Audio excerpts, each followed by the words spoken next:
சற்று முன் ஸ்டாலினை நேரில் சந்தித்தார் சூப்பர் ஸ்டார் ரஜினிகாந்த். திமுகவிற்கு ஆதரவு கொடுப்பதாக பரபரப்பு பேட்டி. அதிர்ச்சியில் தமிழகம். தமிழ்நாட்டின் அரசியல் சூழலில் ரஜினிகாந்த் எப்போதுமே ஒரு செல்வாப்புமிக்க சக்தியாகவே பார்க்கப்பட்டு வருகிறார். அவர் அரசியலுக்கு வராவிட்டாலும் கூட அவரது ஒவ்வொரு அசைவும் ஒரு பெரிய அரசியல் மாற்றத்திற்கான வித்தையாகவே கருதப்பட்டு வருகிறது. அப்படித்தான் இப்போதும் அவர் வெளியிட்டுள்ள அறிக்கை மிகப்பெரிய தாக்கத்தை ஏற்படுத்தியிருக்கிறது என்று சொல்லலாம்.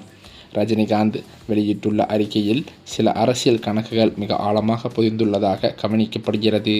திமுக கொடுத்த பயத்தால் நடிகர் ரஜினிகாந்த் அரசியலுக்கு வரவில்லை என்று தமிழக வெற்றிக் கழகத்தின் தேர்தல் பிரச்சார மேலாண்மை பொதுச்செயலாளர் ஆதவ் அர்ஜுனா சமீபத்தில் கூறியிருப்பது பெரும் சர்ச்சையை கிளப்பியுள்ளது.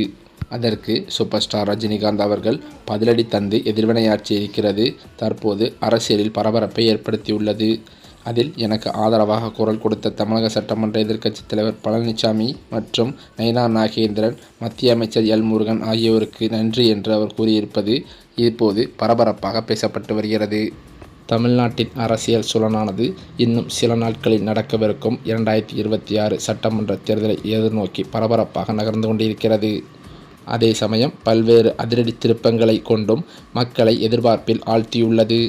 தமிழ்நாட்டின் சட்டமன்ற தேர்தல் நெருங்கி வரும் நிலையில் தமிழக வெற்றிக் கழக தலைவர் நடிகர் விஜய் கூட்டணி அரசியல் குறித்து தீவிரமாக யோசித்து வருகிறாராம்.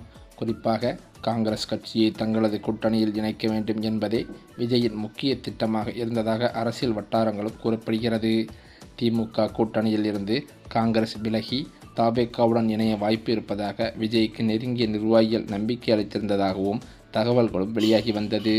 திமுக தொகுதி பங்கீட்டில் காங்கிரஸ் அதிருப்தியில் இருப்பதாகவும் தபேகா தரப்பில் மரியாதையான தொகுதிகள் வழங்கப்பட்டால் காங்கிரஸ் விஜய் பக்கம் வரலாம் என்றும் அவர்கள் கூறியதாக சொல்லப்படுகிறது. இந்த நம்பிக்கையிலேயே விஜய் தனது கட்சியின் சில முக்கிய நிர்வாகிகளிடம் காங்கிரசுடன் பேச்சுவார்த்தை நடத்தும் பொறுப்பை ஒப்படைத்திருந்தார். ஆனால் மார்ச் மாதம் 4ஆம் தேதி திமுக மற்றும் காங்கிரஸ் இடையே 28 தொகுதிகள் மற்றும் ஒரு ராஜ்யசபா இடம் வழங்கும் ஒப்பந்தம் கையெழுத்தானதும் விஜயின் கூட்டணி எதிர்பார்ப்பு முற்றிலும் முறிந்துவிட்டது என்றே சொல்லலாம். இந்த நிலையில் காங்கிரஸ் தலைமைக்கு நெருங்கிய வட்டாரங்களிலிருந்து விஜய்க்கு சில தகவல்கள் சென்றதாக சொல்லப்பட்டது. அதன்படி திமுக காங்கிரஸ் கூட்டணி உறுதியானதில் ராகுல் காந்தியின் நேரடி பங்கு இல்லை என்றும் கூறப்பட்டுள்ளதாம். காங்கிரஸ் கட்சி கூட்டணி ஆட்சி மற்றும் கூடுதல் தொகுதிகள் போன்ற கோரிக்கைகளை திமுக ஏற்றால் மட்டுமே கூட்டணி தொடர வேண்டும் என்றும் சொல்லப்பட்டு வந்தது.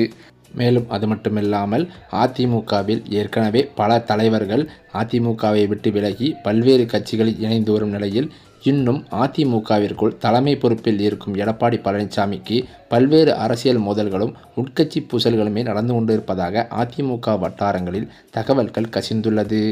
ஏனென்றால் ஓபிஎஸ் இருக்கும்போதே ஓபிஎஸ் அணி, எடப்பாடி அணி என்று அதிமுகவில் இரு அணிகளாக இருந்து வந்த நிலையில் தற்போதோ ஒற்றை தலைமை வேண்டும் என்று எடப்பாடி பழனிசாமி முற்பட்டு ஒரே அணியாக இப்போது செயல்பட்டு கொண்டிருக்கும் போதும் அதிமுகவில் பிரச்சனைகள் முடியவில்லையாம்.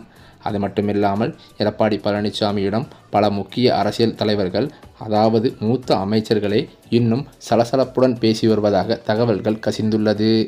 இந்த நிலையிலோ வெளியேறப்பட்ட ஓபிஎஸ்ஸிடமிருந்து பல முக்கிய மாவட்ட செயலாளர்கள் திமுகவில் இணைந்து வருவதும் பல்வேறு சர்ச்சைக்குள்ளாகி இருக்கிறது. அதே சமயம் அதிமுக பொதுச் செயலாளர் எடப்பாடி பழனிசாமி ஒரேடியாக கட்சிக்குள் மீண்டும் இடமளிக்க மறுத்துள்ளதால் முன்னாள் முதல்வரான ஓ. பன்னீர்செல்வம் அரசியல் ரீதியாக மிகப்பெரிய நெருக்கடியில் சிக்கியிருக்கிறார்.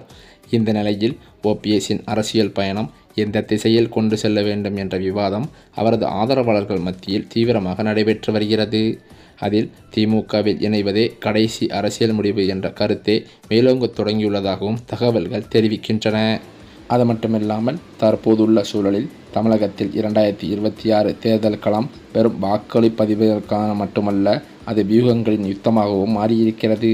பீகாரை போல தமிழகத்திலும் ஒரு மெகா என்டிஏ கூட்டணியை அமைத்து திமுக அரசை வீழ்த்த வேண்டும் என்பதே பாஜக டெல்லி தலைமையில் மாஸ்டர் பிளான்.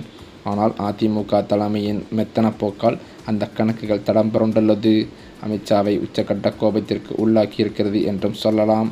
இப்படிப்பட்ட நிலையில்தான் ஓ. பன்னீர்செல்வத்தின் அரசியல் எதிர்காலமானது படுபாதாளத்தில் விழுந்துள்ளதாகவே சொல்கிறார்கள். 2026 தேர்தலில் இபிஎஸ் மீண்டும் முதல்வராக வரக்கூடாது என்ற நோக்கில் சில இடங்களில் உள்ளடி வேலைகள் நடந்ததாகவும் குறிப்பிட்ட வேட்பாளர்களை தோற்கடிக்க முயற்சிகள் மேற்கொள்ளப்பட்டதாகவும் தென் மாவட்ட அதிமுக நிர்வாகிகள் குற்றம் சாட்டுகின்றனர். இதனால்தான் தேர்தல் முடிந்தவுடன் ஒற்றை தலைமையாக இபிஎஸ் என்ற கோஷம் தென் மாவட்டங்களில் முதலில் எழுந்ததாகவும் அதன் தொடர்ச்சியாகவே ஓபிஎஸ் கட்சிக்குள் உரங்கட்டப்பட்டதாகவும் அவர்கள் கூறி வருகின்றனர்.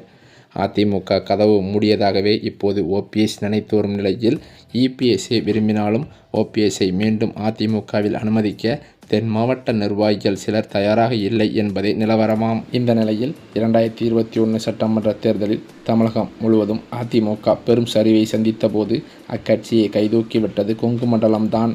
44 இடங்களில் அதிமுக வென்றதற்கு சாணக்கியராக செயல்பட்டவர் முன்னாள் அமைச்சர் எஸ்பி வேலுமணி. திராவிட ஆளுமைகளான கருணாநிதி, ஜெயலலிதா இல்லாத சூழலிலும் கொங்குக்கோட்டையை தன் கட்டுக்கோப்பான நிர்வாகத்தால் கட்டி காத்தவர் அவர். அனைவரையும் அனுசரித்து செல்லும் இவரின் அணுகுமுறைதான் இன்றும் கொங்கு பகுதியில் அதிமுகவின் உயிர்நாடியாகவே பார்க்கப்படுகிறது. அதிமுக பாஜக கூட்டணியில் தேமுதிக இணையப் போகிறது என்று எதிர்பார்க்கப்பட்ட வேளையில் ஈசா யோகா மையத்தின் மகா சிவராத்திரி விழா ஒரு முக்கிய திருப்புமுனையாக அமைந்தது.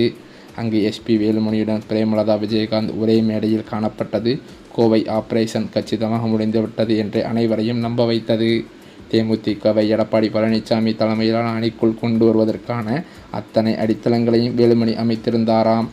ஆனால் தொகுதி பங்கீடு மற்றும் எதிர்கால அங்கீகாரம் தொடர்பான இறுதி முடிவுகளை எடுப்பதில் அதிமுக தலைமை காட்டிய தயக்கம் திமுகவிற்கு பொன்னான வாய்ப்பாக அமைந்தது.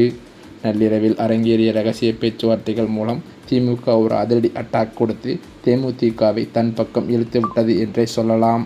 ஓ பன்னீர்செல்வத்திற்கு திமுக தரப்பில் இணைவதில் தயக்கம் இருப்பதாகவே சொல்லப்பட்டு வந்தாலும் 3 முறை அதிமுகவில் முதலமைச்சராக இருந்துவிட்டு திமுகவில் தன் மகனுடன் ஒரு சாதாரண தொண்டனாக இணைந்ததிலிருந்தே தமிழகத்தில் அவர் பெரும் சர்ச்சைக்கு உள்ளானார் என்று தகவல்களும் வெளியாகி வந்தது. இதன் அடிப்படையில் மேலும் அதிமுகவினுடன் கூட்டணி பேச்சுவார்த்தைகளை எஸ்பி வேலுமணியிடமே முழுமையாக விட்டிருந்தால் அவர் தேமுதிக உள்ளிட்ட அனைத்து கட்சிகளையும் இழுத்து வந்திருப்பார் என்றும் அதிமுக வட்டாரங்களிலும் தகவல்கள் வெளியாகி வருகிறது. மேலும் அது மட்டுமில்லாமல் ஆனால் ஈகோ அதிகார போட்டியால் அதிமுக தலைமை அதற்கு வழிவிடவில்லை என்பதுதான் தற்போதைய டெல்லி பாஜகவின் குற்றச்சாட்டாக வருகிறது. இந்த சூழ்நிலையில்தான் முன்னாள் முதல்வர் ஓ பன்னீர்செல்வத்தின் சொந்த தொகுதியான போடியில் அவரது மிக நெருக்கமான ஆதரவாளர்களை எடப்பாடி பழனிசாமி தரப்பு தன் பக்கம் இழுத்துள்ளது. ஓபிஎஸ் தரப்புக்கு இது பெரும் அதிர்ச்சியை ஏற்படுத்தியிருக்கிறதாம். ஓ பன்னீர்செல்வம் மேற்கொள்ளும் சுற்றுப்பயணங்கள், மக்கள் சந்திப்புகள் என அவர் செல்லும் இடமெல்லாம் நிழல் போல கூடவே இருப்பவர் திருப்பதி. ஓபிஎஸ்ஸின் தீவிர விசுவாசியாக கருதப்பட்ட இவர் சமீபத்தில் ஓபிஎஸ் தலைமையில் நடைபெற்ற ஆலோசனை கூட்டத்திலும் கலந்து கொண்டிருந்தாராம். இந்த நிலையில் ஓபிஎஸ்ஸின் தீவிர ஆதரவாளரான திருப்பதி திடீரென தனது நிலைப்பாட்டை மாற்றிக்கொண்டு திமுகவில் இணைந்திருப்பது, அது மட்டுமில்லாமல் அவர் தலைமையில் சுமார் 400 பேருடன் ஸ்டாலினை நேரில் சந்தித்து திமுகவில் இணைந்திருப்பது பெரும் அதிர்ச்சியை ஏற்படுத்தியுள்ளது. இது தென் மாவட்டங்களில் பெரும் அதிர்வலைகளை ஏற்படுத்தும் என்றும் கூறுகிறார்கள். ஒற்றை தலைமையான எடப்பாடி பழனிசாமிக்கு பல்வேறு புகார்கள் வந்துள்ளதாக சொல்லப்படுகிறது. இதன் அடிப்படையில் என்னவென்று பார்த்தால் அதிகார மோதல்களாகவும் வருகின்ற சட்டமன்ற தேர்தலில் தொகுதி பங்கீடு காரணமாகவும் உள்கட்சி பூசல் நடந்துள்ளதாக தகவல்கள் கசிந்துள்ளது.